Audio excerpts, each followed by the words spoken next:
Stand on the streets of central Hong Kong and look up.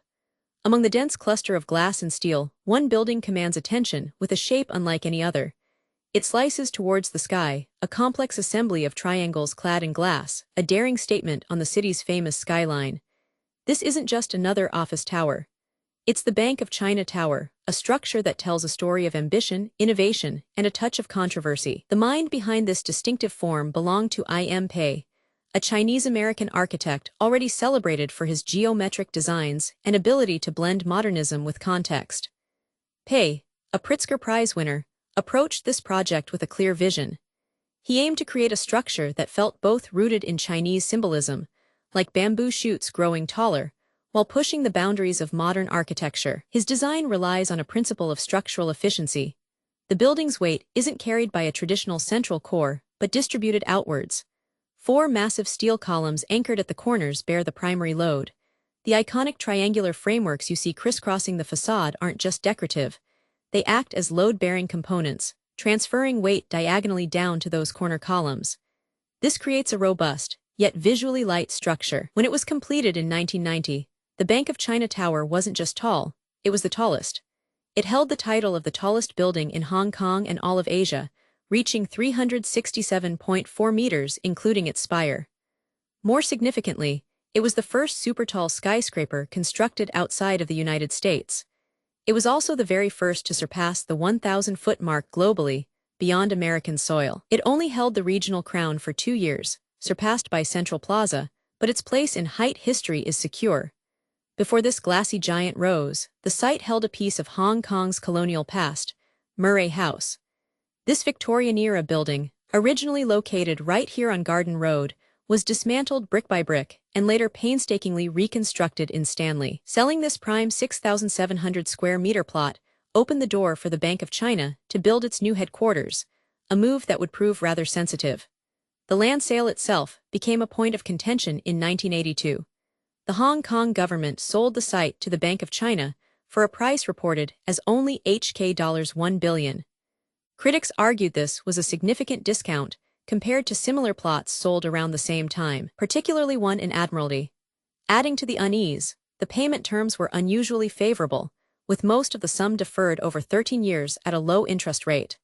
This fueled accusations of preferential treatment towards a Chinese entity during a period of uncertainty leading up to the 1997 handover. Construction began in 1985 under Japanese contractor Kumagai Gumi. Building a structure of this complexity was a challenge, and it unfolded against a backdrop of significant political events.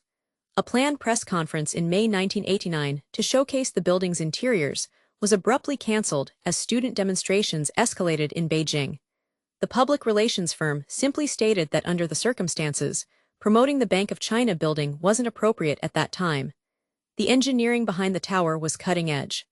The structural design, led by Leslie E. Robertson, who also worked on the original World Trade Center towers, was pioneering. This composite space frame high-rise design was a first of its kind, relying on that unique diagonal bracing system to handle the immense forces at play. Mechanical, electrical, and plumbing engineering were handled by Jarrows, Baum, and Balls, ensuring the building systems kept pace with its innovative structure. Beyond the technical challenges, the design ran into a more ethereal one. Feng Shui, Feng Shui. In Hong Kong, it's customary to consult Feng Shui, Feng Shui masters before embarking on major construction. The Bank of China initially bypassed this tradition, leading to significant criticism. Masters voiced concerns about the building's sharp edges and the numerous X-shapes formed by the triangular bracing, which some interpreted as symbolizing bad luck or conflict. I.M. Pei reportedly made some modifications to the design following this feedback, attempting to mitigate the negative readings.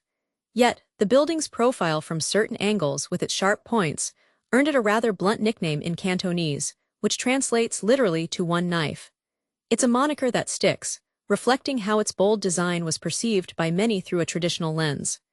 Today, the tower serves its primary purpose as the headquarters for the Bank of China, Hong Kong.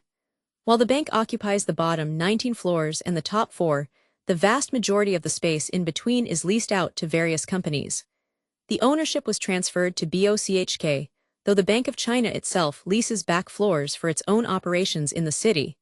For a time, The building offered a unique perspective to the public. A small observation deck on the 43rd floor was once open, providing accessible views of the bustling city below. While it's now closed, the idea of stepping out into that space within the geometric lattice remains an intriguing thought, offering a glimpse of the view only those working higher up can now enjoy.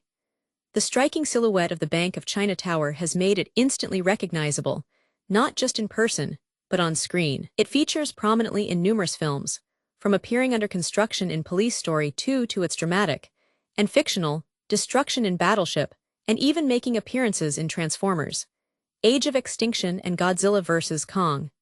Its unique form has also been captured in video games like SimCity and Sleeping Dogs, cementing its status as a global architectural landmark.